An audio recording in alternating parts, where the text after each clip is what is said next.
And we are joined now by someone who's going to tell us a lot about how to deliver bad news without becoming the face of it.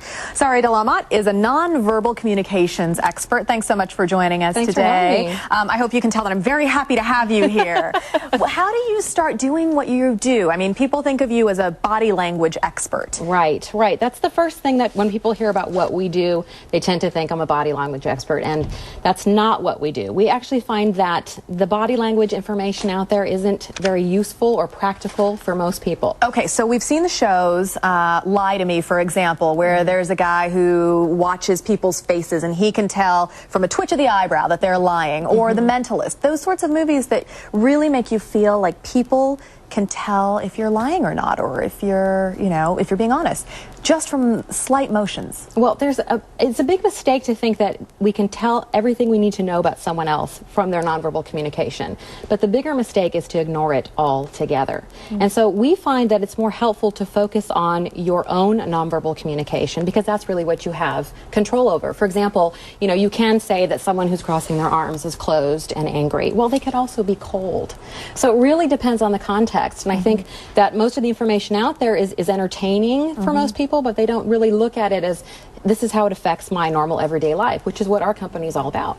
And one of the things you've gotten calls for recently, you've been deluged with, is requests for help on delivering bad news. Yes, in the recession, with the economy, we have so many corporations that are calling saying we have to deliver negative information, whether it be there's no bonuses, or we have to let you go, or a variety of negative information that goes around. And how do we do that? People tend to get very emotional and upset, either the person giving the information or the person receiving it. So how do you do it? Well, in 3 quick steps. 3 quick steps. The first thing is you want to go visual with information, always. So if you're working one-on-one, it might mean something small, like a piece of paper. If you are in a meeting or a presentation, it might be something large, like a flip chart or a PowerPoint. Something to look at. Something to look at, absolutely.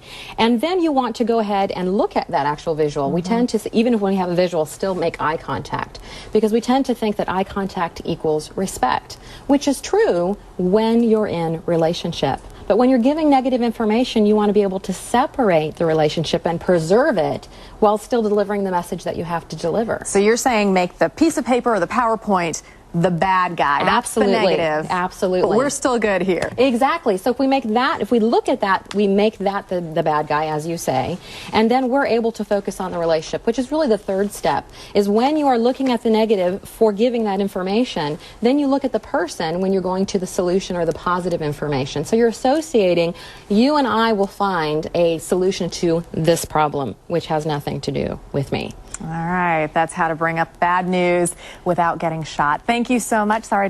We appreciate you being here at Nonverbal Solutions. Thank you.